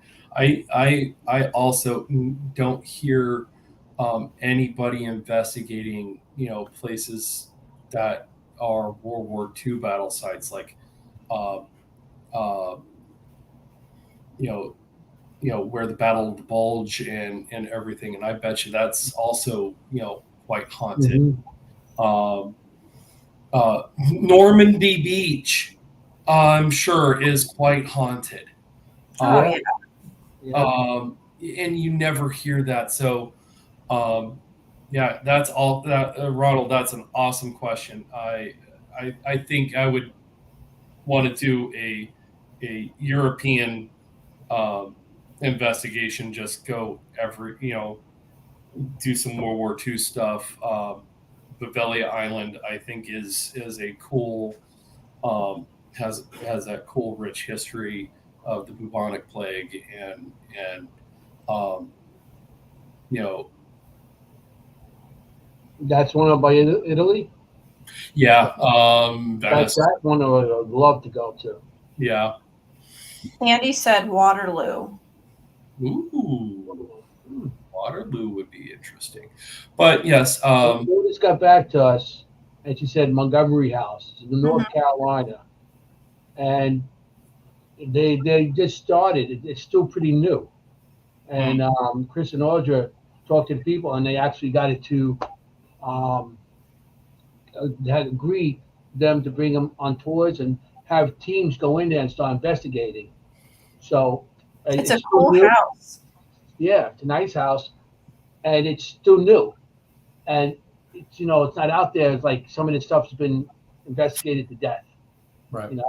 This is still new. So every time you go there, you might get something new that nobody else got. So yeah, check that out. It's in North Carolina. You know. A friend of mine chimed in. He said he has gone to Normandy Beach and he had the worst anxiety there. He's not an anxious type of guy. Uh, Mhm. he's walked over many World War II sites, including Checkpoint Charlie and Dachau. Um, um, yeah. Can you imagine any of like the locations where victims of the Holocaust Yeah. were located? I mean, like Auschwitz or Birkenau or any of it. Yeah. It have to be, because I always use this as an example. In science class, you learn that if you move a desk or a table or a chair or anything, that matter is still left behind. So if you take somebody who has like an ultra crazy personality like me, and I pass away, what's going to happen to that? That's still going to be somewhere if a desk has We will be investigating you. Well, I I hope so. have a EVPs huge and everything. take on that. I believe we retain our free will after death. I think that's in the soul. That's not in the brain. That's and I think we decide. Since we are the only ones given free will on this planet. Yes, dogs learn commands, and they tend to know what they have to do, and they may show some free will. Hey, There's, I'm trapped in a dangerous place. Let me run away or let me fight it. There's a level of free will in animals, but we truly have free will. So I think when we pass and the light is shown down, we can choose to say, yeah, that looks like a warm, awesome, cool place. Let me go into that. Or, you know what? No, I've got some stuff to do. There's some people that I know that are going to cry at my funeral, and I ain't having that. Celebrate my life. I'm going to haunt you now. And once I'm full satisfied, I'm like, okay, bring down the light. Come on.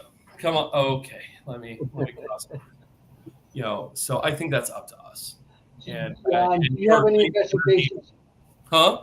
Do you have anything coming up that people could? I know I see that you put your site up there. Is there anything you guys gonna do, or you want to announce, or anything that you might be coming up and doing that you're excited to do? Like I said, Pennhurst Con we're attending.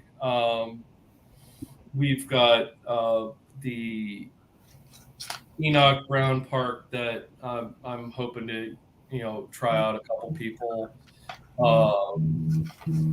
My other team that we collaborate with, we have a residential case coming up.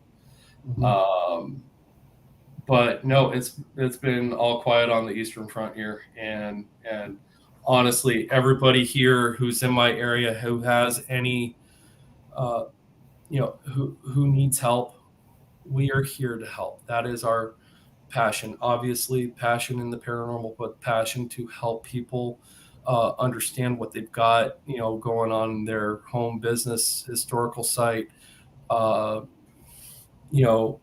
whatever, what have you. If you need it gone, I have cleansed and I have,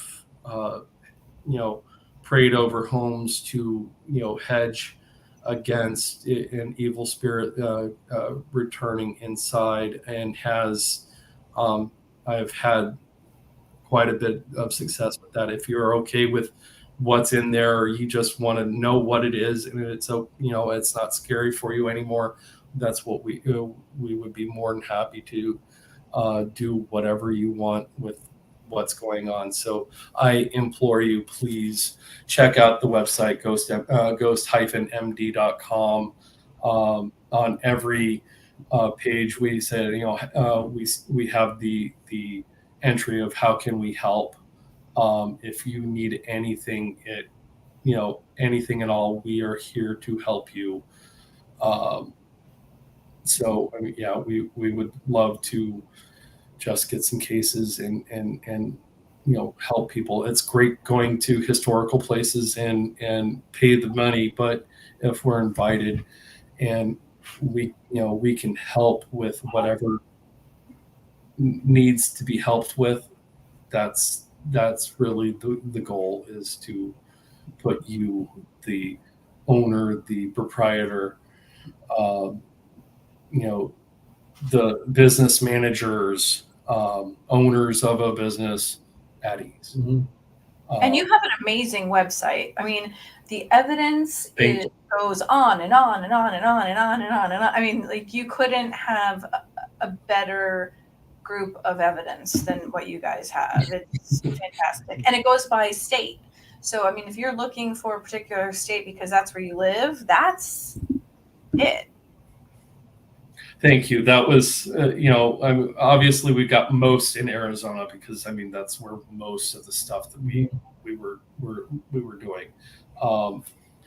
But the more we get out here and investigate, the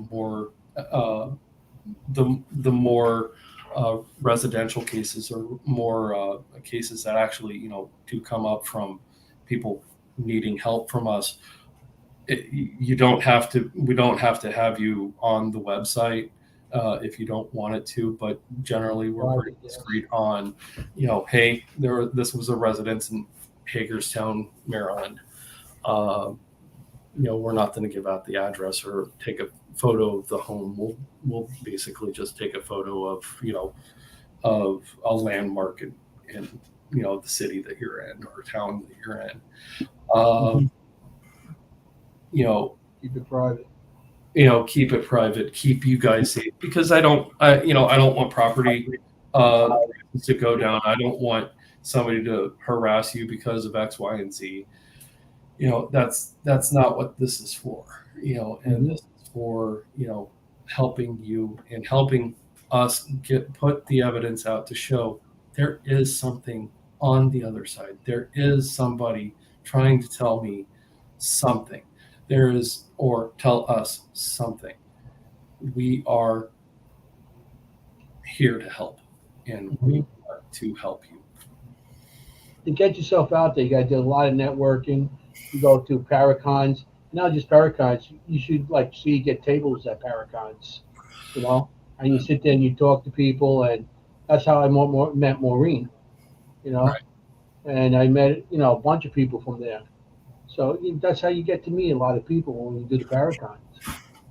That is, I thought about getting a table, but because or table at the Bash in Gettysburg, but because of the life issues that we had, we don't have a lot of. We've basically blown all our enough said. Vacation and sick times and stuff, because we still have to have our normal jobs.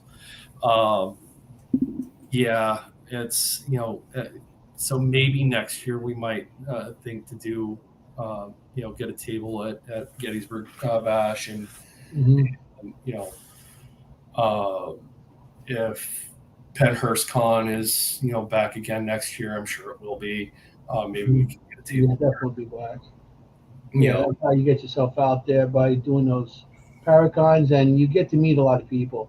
That's what you meet, a lot of like-minded people as yourself, Right. and that's where a lot of people. So I started doing Paracons. I was out there because when I started, it was all not to talk about and all this stuff, and when you get to start doing the Paracons, you meet your like-minded people. So. Yeah, I hope to see you at Paracon, and definitely see you at Gettysburg. Yeah, it's a lot of fun.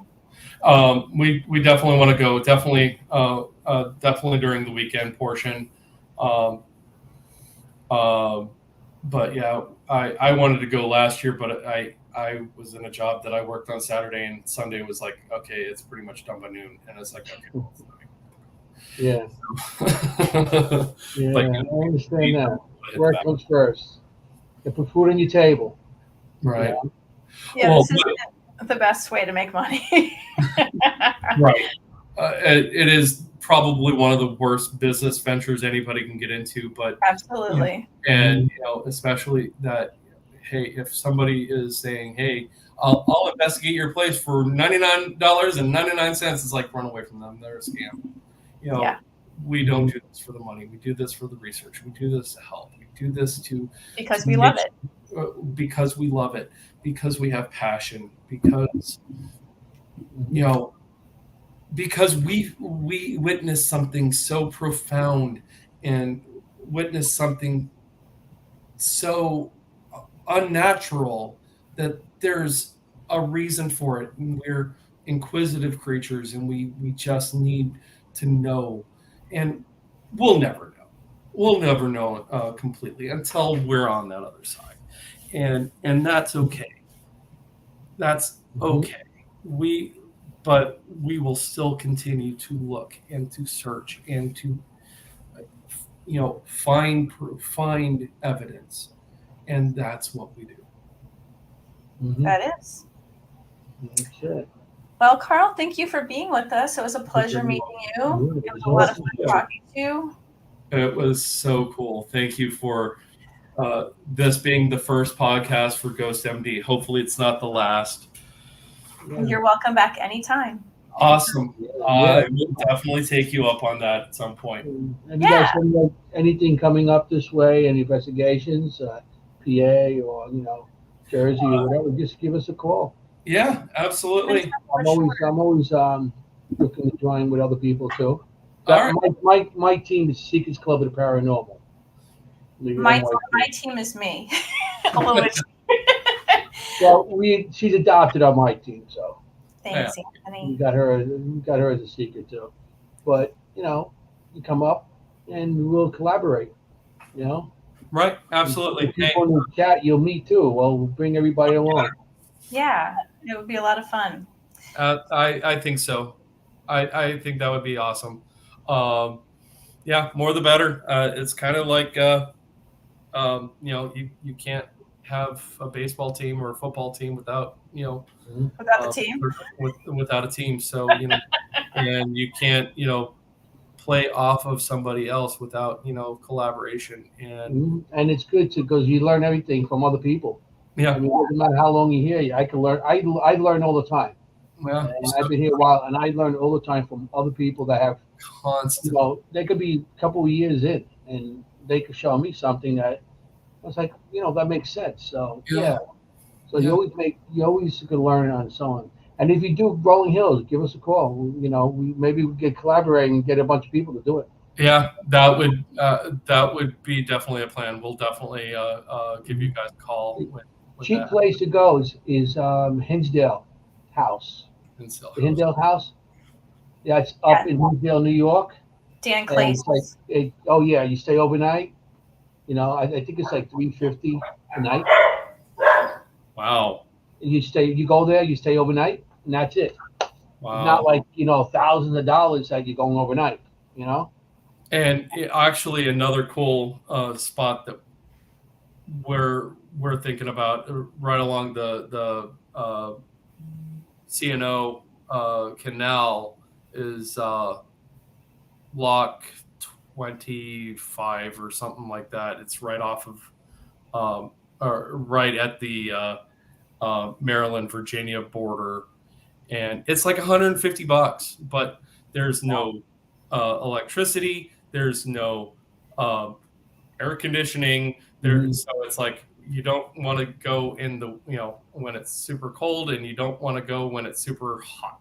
So it's like but there's like a one room. It has two small beds. You can sleep on them, but I'm happy with flush toilet. Yeah, you kind of have to. There's porta potties. Yeah, I'm happy. Well, I've been there. I'm a construction worker, so I'm a retired construction worker. So I've been to places where you got 1,000 guys with like 4 porta potties, and that's not ever good, So. When I was in the Army once, I actually had to put my gas mask on. Oh God! It was gross. It was, and Anthony, as a guy, it's like we can kind of handle. It was like, okay, we can appreciate smells. It's like, okay, that's disgusting, but I appreciate it. But this one was like, oh my God! I'm going outside, putting the. Okay, I can breathe in here. Even through the mask, you can smell it. But I mean, it was like muted so bad, muted down so much that it's like, okay, at least I can. But I mean, through a gas mask, you can still smell it. You can imagine how bad. That's pretty bad. We're coming to the hour that I think we're getting to the next show soon. Yep, Bobby shows up next. He will be on Mixlr. So everybody stay tuned for that. Space Wave 187. And he has his link in the comments, which I could, let's see. I guess I can't do that. So stay tuned for that. But in the meantime, this was Dimensions of the Supernatural, as always, on Thursday nights from 7:30 to 9:30. I am Maureen Grodzinski. We had Carl Harrison of Ghost MD. And as always, my special, lovey co-host, Anthony Simonelli. I just want to say, stay safe. I wrote a new thing down. Did you write something? Yeah. I've been saying this all along anyway, so I'm going to say it anyway. Stay safe. You want to. Okay. Let's start this over again. Okay. It sounded good in the mirror before. Stay safe. You want to look for a ghost. You don't want to be a ghost. Now, forget about it. Forget about it. Forget about it. Hey. Good night, everybody. Thank you for being with us. We love you.